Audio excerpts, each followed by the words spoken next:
Hey guys, we're back for another week of the A Game. App State football is bowl eligible for the 4th season in a row with a Coastal Carolina victory last Saturday. And junior linebacker Noel Cook is nominated for the Bulworth Trophy.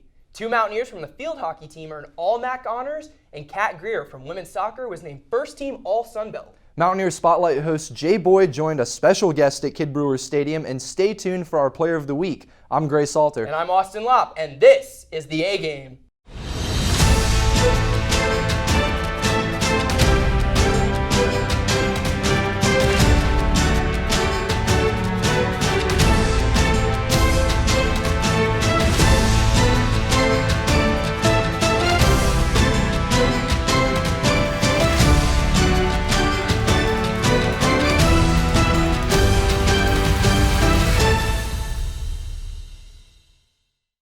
Appalachian State traveled down to South Carolina this past Saturday and earned a much-needed bounce-back win against Coastal Carolina.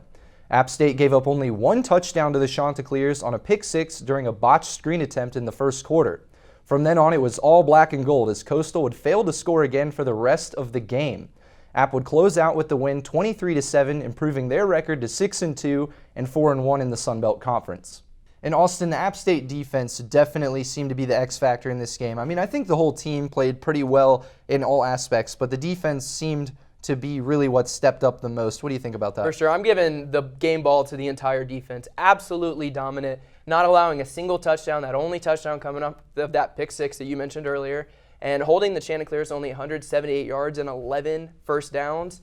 I mean, that is pure domination. It does not get any better than that, and it really allows the offense to kind of work with the time that they're given, only allowing 1 for 10 on third down conversions as well.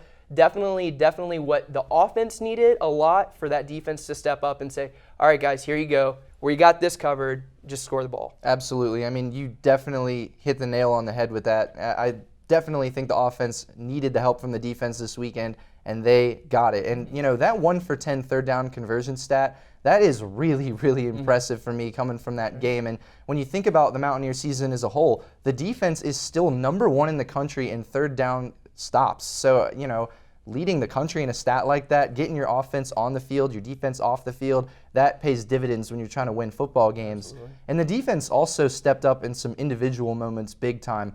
You know, App State offense at one point, 4th and goal, fails to score a touchdown, turns the ball back over to the Chanticleers. And, you know, in a lot of games, that can be a momentum shift. That can, in a close game especially, kind of give a lot of the edge to one team who just makes a big play. But Jordan Fair, on the next play, gets a safety, brings that momentum back to Appalachian State, and puts two more points, on the board for his team. I thought that was huge. And then Josh Thomas comes up with an interception himself, too. That secondary is still looking stout. I mean, this defense has really been impressive. Absolutely. I really don't think there's any questions about the defense when it comes to this point in the season, but the offense is definitely where we start wondering a little bit. We saw what happened with Zach Thomas. He's still in the concussion protocol, didn't play this week. The question is, who are we putting up next? Because we saw how our backups played against Georgia Southern.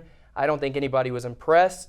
Huseman did eventually beat out Peyton Derrick for that starting spot, and he did struggle a little bit during the game. 9 for 19, 127 yards, 1 touchdown and 2 interceptions, although those 2 interceptions both came off of the hands of Mountaineer receivers. So I do put a little asterisk next to that, but he definitely did seem to struggle a little bit and have a hard time getting the ball rolling. No doubt. I mean, to step in midway through the season and try to take over a starting quarterback spot, that's really, really tough. But he has, you know, time to transition. There's still a little bit of season left for them to adapt to him. And Zach Thomas's health obviously is going to be in question for, you know, the next couple of weeks, seeing if they can integrate him back into the offense. Right. But, you know, Jacob Huseman doing a decent job stepping in. The rushing game, though, really picked up the slack. I have been really, really impressed with Darrington Evans in this game against the Chanticleers. 27 carries, 159 yards, and a touchdown. The former second string now taking that starting spot and really commanding it.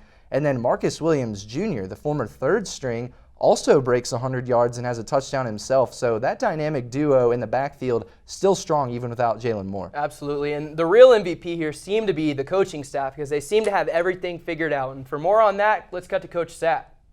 I just thought overall our defense played outstanding. I mean, just some of the things that we did in the secondary were great. We tackled good tonight, and then and just kept them off what they want to do, which is run the football and stay, you know, in the chains and the sticks, and they were not able to do that. And Austin, I think a lot of people kind of assumed once App State lost to that, Georgia Southern game that their Sun Belt Conference title hopes were out the window. Their hopes for a really big bowl game were out the window, and top 25 was out the window. And I don't think that's necessarily the case, and I know for a fact that it's not in certain circumstances.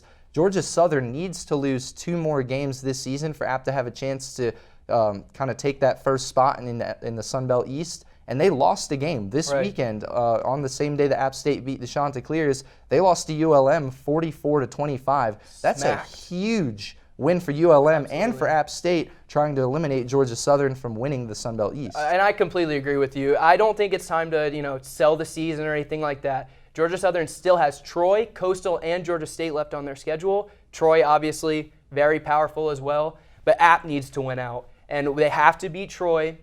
And for the season to go the way we want and to end up with that bowl game and with that conference championship here in Boone, which is still very, very, very possible, App has to win out, and we really need Georgia Southern to slip up again. Yep. I think they can do it against Troy in that Troy game. I think so. Absolutely. Coming up after the break, Mountaineer Spotlight host Jay Boyd joined Pierre Banks at Kid Brewer Stadium.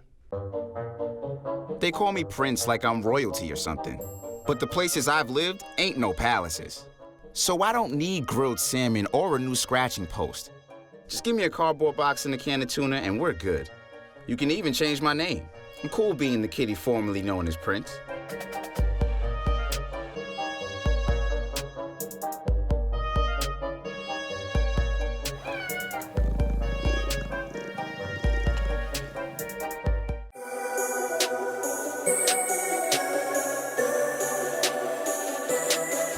Jay Boyd here for Mountaineer Spotlight, here with App State's Director of Student Athlete Development. What do you do in that role, Pierre? So my job basically is to help all of our student athletes with life after Appalachian. I tell them all the time, once you come to this university, you're gonna have a lot of people that help you do well while you're here. And that's all well and good, but that encompasses about 4, maybe 5 years. Now what happens after that? So you got to think about that next 40 to 50 years and make your decisions based on that. How you gonna keep your lights on? How you gonna pay your mortgage? How you gonna keep your car note going? That sort of thing. So helping them with the life skills, the career development, make sure everybody leaves knowing what a resume is, getting that resume filled out, cover letters, interview skills, diversity training, communications, that sort of thing. What types of programs do you guys put on to develop the athletes in that way? So our biggest programs are our men's empowerment and women's empowerment programs. And those subjects switch up from year to year. This year for our men's empowerment, our subject was manhood. So we had a panel of diverse men from all different types of backgrounds. And what they did was we wanted to highlight the way that they became successful men, to give our student athletes a blueprint for what they needed to do moving forward. Now with our women's empowerment program, that's actually coming up this Wednesday, and that the subject matter is professional dress and etiquette. How to put together an ensemble or dress professionally, and then how to conduct yourself not only in an interview setting but once you actually get into the professional world. Okay, well you also do the ESPN Plus broadcast for App State for basketball and for football, and we see the football team getting their practice on right before they head off for the game this weekend. What do you look forward to see most out of the Mountaineers on Saturday? Just got to get back on track, man. First things first, got to take care of the football. That was a huge thorn in the side of the Mountaineers on this past Thursday, and you can't go into a hostile environment. The toughest games to win in football at any level are road contests, road conference contests, because you already are very familiar with your opponent. Then you have that home surrounding, urging you on each and every play. So they've got to take care of the football. They got to make the most of every possession, because they're playing yet another team that runs the football very well. So whenever you get the football, take care of it, put it in the end zone, and then defensively, what they want to do is make this Chanticleers team one-dimensional. they rely solely on their rushing attack to get their offensive production. They can slow that down and reduce them to putting the ball in the air by not only stopping that rushing attack, but putting points on the board themselves. They'll be okay. You spoke on those road conference contests, and App State lost offensive leaders in the last 2 contests, and that being Arkansas State, Jalen Moore injury, and Zach Thomas last week at Georgia Southern. How did they bounce back this week, and what players are you looking for to make that offensive step? Well, it's all about continuity, and when you're used to playing with certain personnel, then that's the mentality you take when you take the field.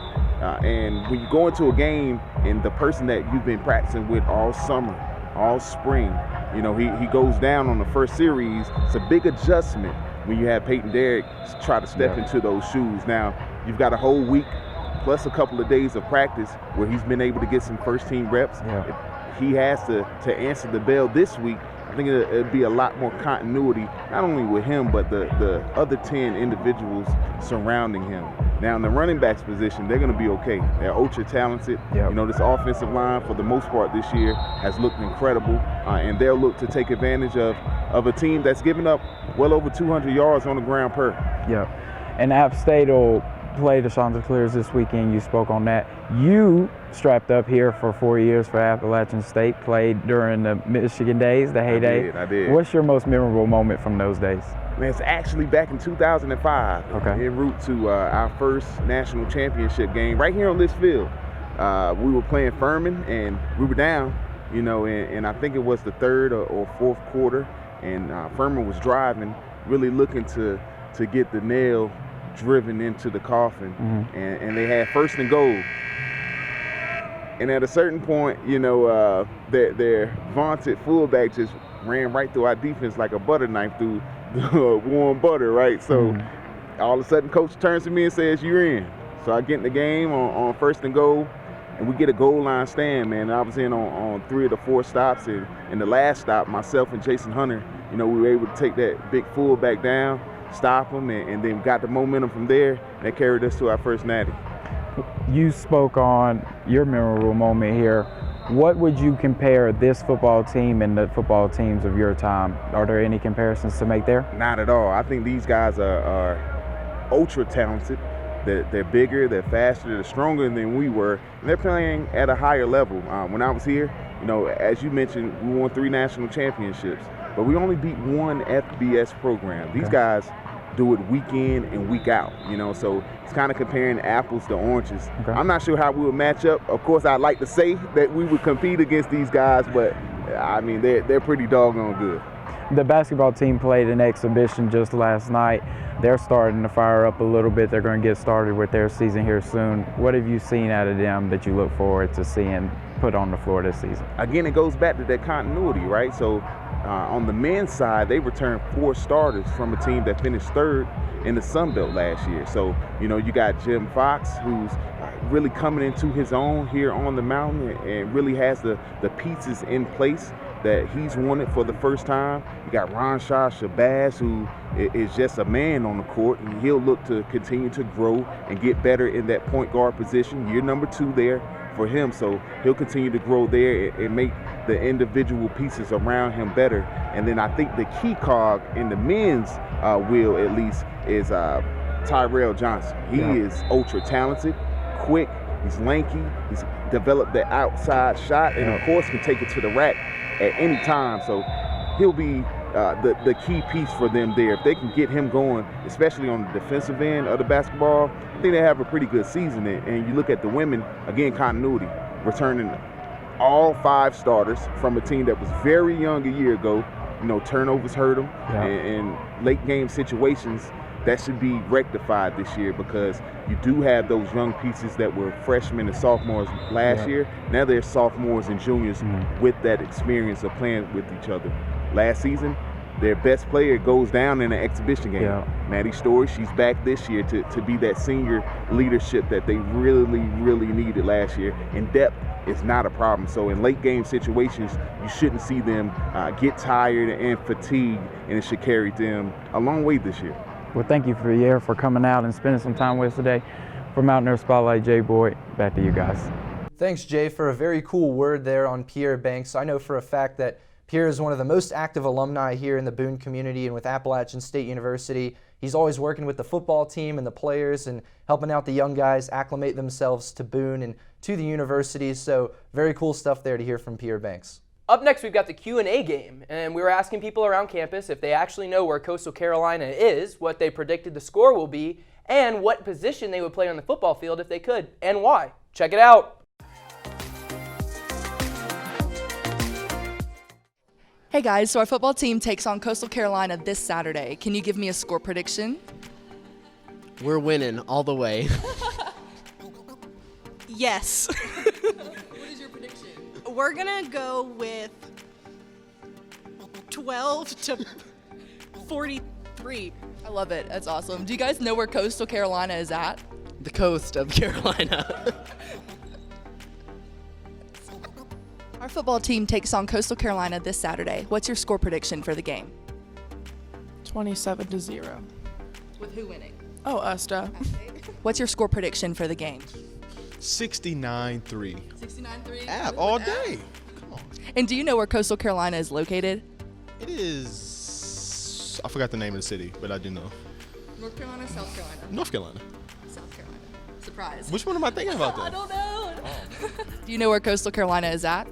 Honestly, I do not. I think it's in the coast of Carolina. Well, that's a good guess based on the name. And if you were a football player, what position would you play and why?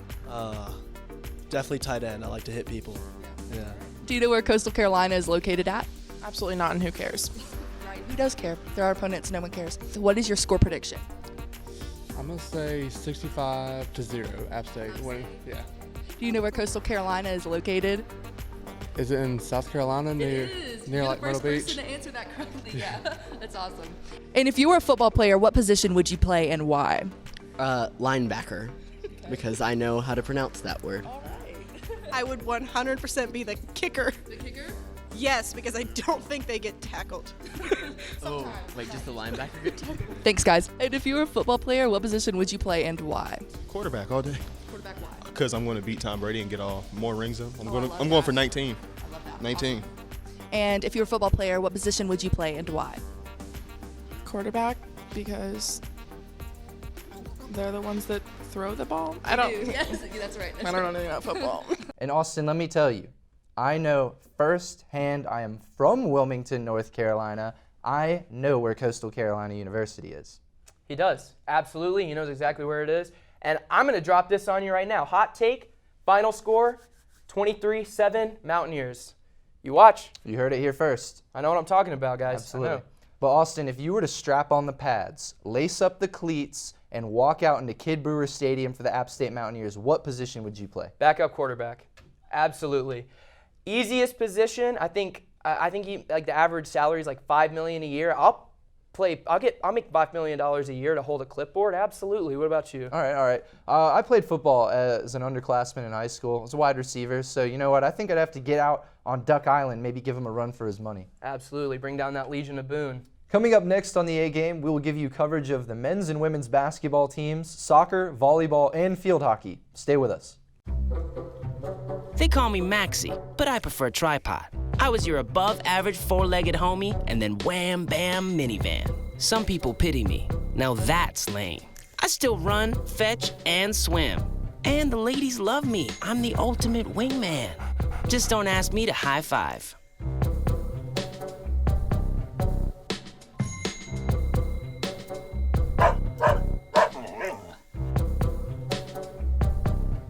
The men's basketball team had 6 players reach double digits in a 97-44 victory over Ferrum in an exhibition game on Thursday inside the Holmes Convocation Center.